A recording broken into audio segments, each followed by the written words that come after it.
नमस्कार साथियों। अगर आप बीएसएनएल से जुड़े हुए हैं, अगर आप एक एम्प्लॉय हैं, अगर आप एग्जीक्यूटिव हैं या फिर आप सिर्फ ये समझना चाहते हैं कि एक सरकारी कंपनी के अंदर असली मुद्दा क्या चल रहा है, तो इस वीडियो को ध्यान से देखिएगा। लेकिन उससे पहले अगर आप चाहते हैं कि इस तरह की सच्चाई और गहरी जानकारी आप तक रेगुलर पहुंचती रहे, तो चैनल को सब्सक्राइब करिए, वीडियो को लाइक करिए और अपने साथियों के साथ शेयर करिए। क्योंकि आज जो बात हम करने जा रहे हैं, ये सिर्फ एक मीटिंग की समरी नहीं है, ये बीएसएनएल के भविष्य का सवाल है। 19 फरवरी 2026 दिल्ली के ईस्टर्न कोर्ट में बीएसएनएल के लगभग सभी बड़े यूनियन और एसोसिएशन एक जगह इकट्ठा होते हैं। और मुद्दा क्या है? Wage agreement, third PRC, industrial dearness allowance, Tamil Nadu और चेन्नई सर्किल के बर्निंग इशू और एक ऐसा फैसला जो शायद छोटा लगे लेकिन अंदर से बहुत बड़ा है, स्पोर्ट एक्टिविटीज़ को सस्पेंड कर देना। साथियों, अब आप सोचिए, एक तरफ एम्प्लॉय थर्ड पीआरसी का इंतजार कर रहे हैं, उन्हें कहा जा रहा है अफोर्डेबिलिटी क्लॉज है, कंपनी प्रॉफिट में हो तब मिलेगा, और दूसरी तरफ आईडीए अनाउंस नहीं हुआ है, और तीसरी तरफ स्पोर्ट एक्टिविटीज़ बंद हो गए हैं, प्रैक्टिस टाइम बंद हो गया है, नेशनल पार्टिसिपेशन पे रोक लग गया है और कैरियर प्रोग्रेशन होल्ड हो गया है। अब सवाल ये है, क्या सिर्फ कॉस्ट कटिंग से कंपनी रिवाइव होती है या मोराल से होती है? और ये जो स्पोर्ट बंद किए गए हैं ऑस्टेरिटी के नाम पर, क्या ये सच में कंपनी को बचा लेंगे या फिर एक और लेयर ऐड कर देंगे फ्रस्ट्रेशन का? और सबसे बड़ा सवाल, क्या थर्ड पीआरसी सिर्फ एक फाइनेंशियल इशू है या ये एम्प्लॉय के सम्मान का मुद्दा है? आज हम इन सब मुद्दों को एक एक करके समझेंगे, बहुत ही सीधी और आसान भाषा में। हम देखेंगे 19 फरवरी की मीटिंग में क्या हुआ है, थर्ड पीआरसी का असली सच क्या है, अफोर्डेबिलिटी क्लॉज का मतलब क्या है, आईडीए डिले का इम्पैक्ट क्या है, और स्पोर्ट्स सस्पेंशन का जो लॉन्ग टर्म नुकसान क्या हो सकता है, और ये सब मिलकर बीएसएनएल के फ्यूचर को कैसे इफेक्ट करेगा। साथियों, ये वीडियो इमोशनल नहीं होगा, ये वीडियो लाउड नहीं होगा, ये वीडियो सवाल पूछेगा और हर सवाल का सीधा जवाब ढूंढेगा।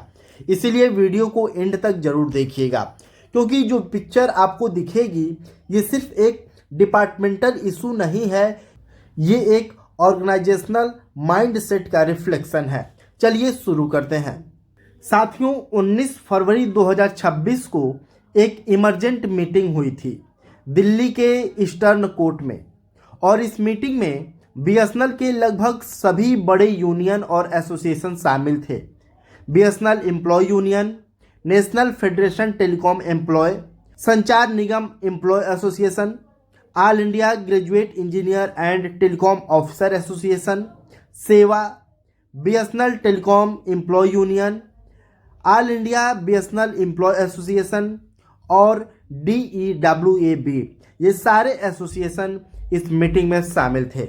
और इस मीटिंग का मुख्य उद्देश्य था बीएसएनएल के एम्प्लॉय को लॉन्ग पेंडिंग इशू पर एक साझा रुख बनाना। और इस मीटिंग में 6 बड़े फैसले लिए गए। जो फैसला था पहला, non executive wage agreement approval को लेकर। मैनेजमेंट ने नॉन एग्जीक्यूटिव का वेज एग्रीमेंट अप्रूव कर दिया है और ये एक पॉजिटिव कदम है। लेकिन सवाल ये है, क्या सिर्फ नॉन एग्जीक्यूटिव का वेज सेटलमेंट काफ़ी है? एग्जीक्यूटिव कर्मचारियों का क्या होगा? और सबसे बड़ा सवाल, बीएसएनएल थर्ड पीआरसी का क्या होगा? यहाँ पर बात आती है अफोर्डेबिलिटी क्लॉज की।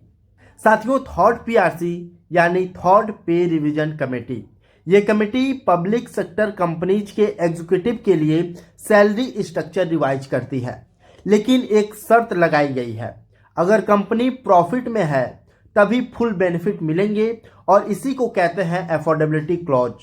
अब सवाल ये है कि क्या बीएसएनएल को थर्ड पीआरसी का बेनिफिट नहीं मिलना चाहिए सिर्फ इसलिए क्योंकि कंपनी फाइनेंशियल स्ट्रेस में है?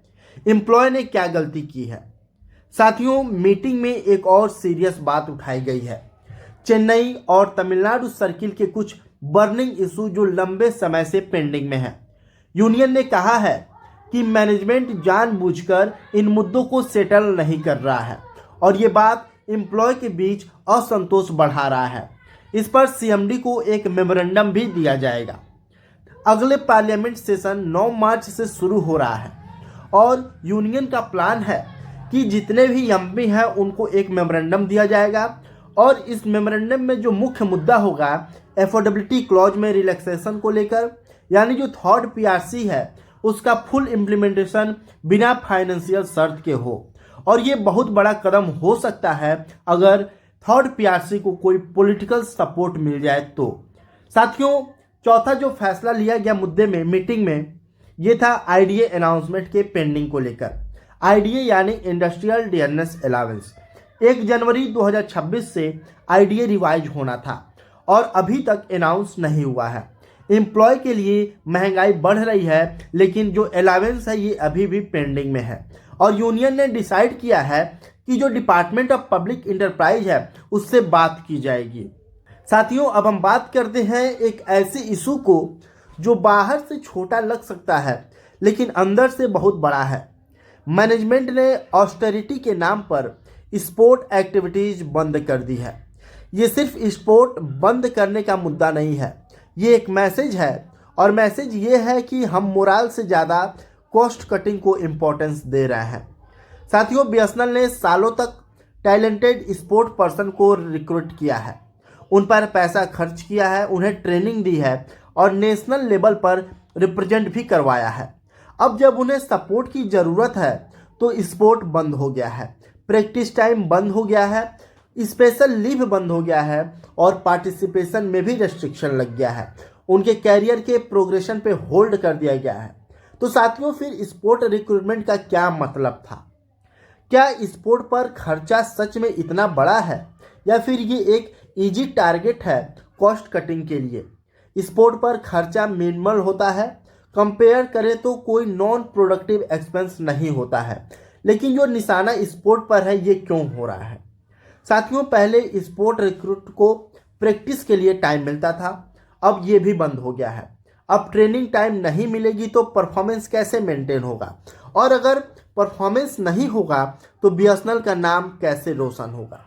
बीएसएनएल के प्लेयर नेशनल लेवल पर इनवाइट होते हैं, प्लेयर, कोच, अंपायर के रूप में। ये ब्रांड बिल्डिंग होती है, पब्लिक इमेज स्ट्रांग होती है। अब उन्हें रोका जा रहा है, ये कंपनी के लिए बहुत बड़ा लॉस है। साथियों, स्पोर्ट रिक्रूट का जो कैरियर प्रोग्रेशन है उसको भी होल्ड कर दिया गया है, जिसके वजह से फ्रस्ट्रेशन क्रिएट हो रहा है। एक एम्प्लॉय जिसने मेडल जीता है, कंपनी का नाम रोशन किया है, उसका प्रमोशन पेंडिंग है। साथियों, ये क्या मैसेज देता है? जो पीजीएम है और जो डीजीएम है, इनका अप्रोच जो है ये बहुत ही डिस्करेजिंग बताया जा रहा है। स्पोर्ट को सपोर्ट करने के बजाय रेस्ट्रिक्शन लगाया जा रहा है और ये एडमिनिस्ट्रेटिव माइंडसेट का एक इशू है। साथियों, थर्ड पीआरसी का मुद्दा सिर्फ सैलरी का नहीं है, ये डिग्निटी का मुद्दा है, रिकॉग्निशन का मुद्दा है। स्पोर्ट का मुद्दा भी डिग्निटी का है, मोरल का है।